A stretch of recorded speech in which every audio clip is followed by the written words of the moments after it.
You'd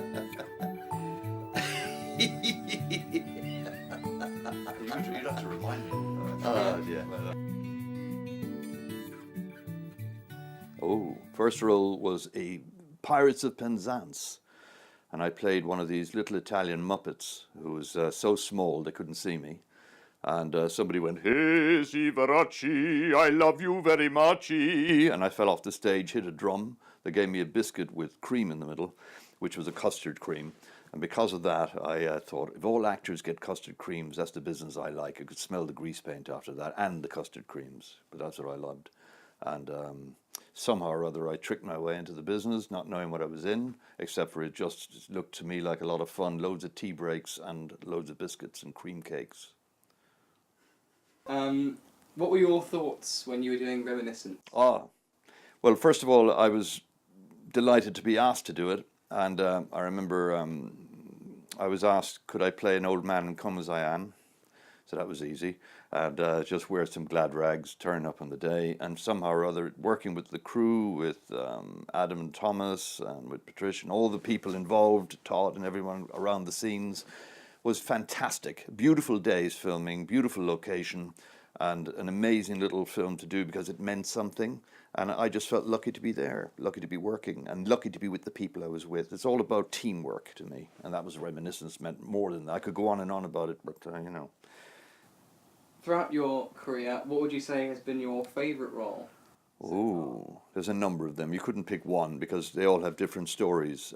Hamlet in Shakespeare, I enjoyed that, although to be honest with you, I think I suited Bill Sykes at the time, but that was another story. I liked Bill Sykes, you know, got to get him back to here, nab him the first time he sets foot out the door, and then speak the speech I pray you as I pronounce it to you trippingly on the tongue. So there were hundreds of different parts, swashbuckling parts to, I could go on, you know, but I would say all the parts were fun because every part I played meant something. So I couldn't really pick favourites.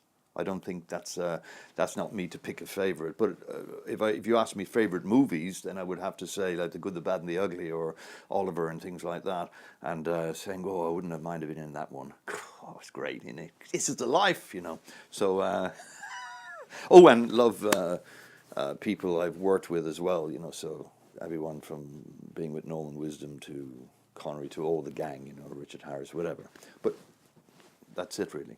I haven't got an answer to that one. I love them all. When I was doing in Holocaust 2000, Megaphone Man or something, the director kept calling me Megaphone Man, so that's in the thing. But he came up to me, Alberto De Martino. He was Italian. I think he'd done some spaghetti stuff, but he came up and he said, "Tony," he said, "I need loud the voice." I said, "No problem." And meanwhile, there was a caravan on location, and inside there was Kirk Douglas. I didn't know he was in there. He said, "You haven't met him." But he said, "You shout, what do the children want to be when they grow up?" And the other people go, "Alive!" Like that. So I said, "Well, Mr. Grant," and the scene was I came up to Kirk Douglas, and whether they chopped it or not, but I said, my line was, you know, "Well, Mr. Grant, what do the children want to be when they grow up?" And he just went, "Yeah, you're Kirk Douglas." And he went, "Tim," and I started laughing. And he said, he looked at me and he said, "Where you from?" He said, "That voice, so loud," you know. And he thumped me like that, and I thumped him back, and we were laughing. And the director said, "Can we get on with the scene?" So it was all this stuff going on. And Douglas was very friendly, but he came out like this, curious about who's got the loud voice. You know, he was interested in the voice. You see. What do you think about working with young filmmakers? Oh, it's amazing. It's awesome because you learn. I learn from everyone I meet. I learn from every situation I'm in. I never feel age to me is an excuse. So I mean, I'm a 65-year-old granddad, but I feel like I could be. What age could I be? I could be 20. I could be 21, 22, 100. Because to me, actors don't retire anyways. It's ongoing. It's forever. And the blind date with the shovel, keep that off a bit and warn it off.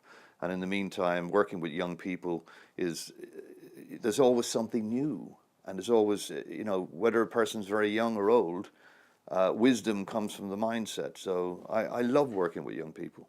If that answers your question, that's what I'd like to do. But I'm very honored as well to be chosen to work with anyone. Thank you very much. What do you know about the drive so far? Have you been told? I know less than nothing about it, but I do know there's a car involved, and I do know this.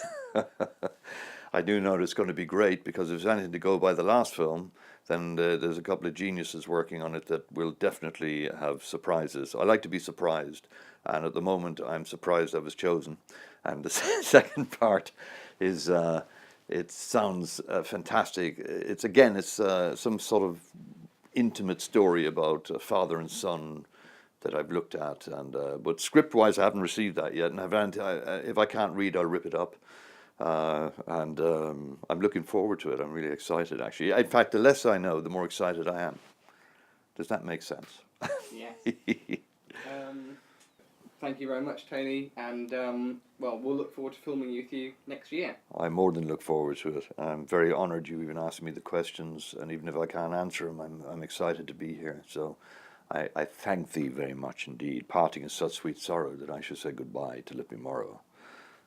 Thank you very much.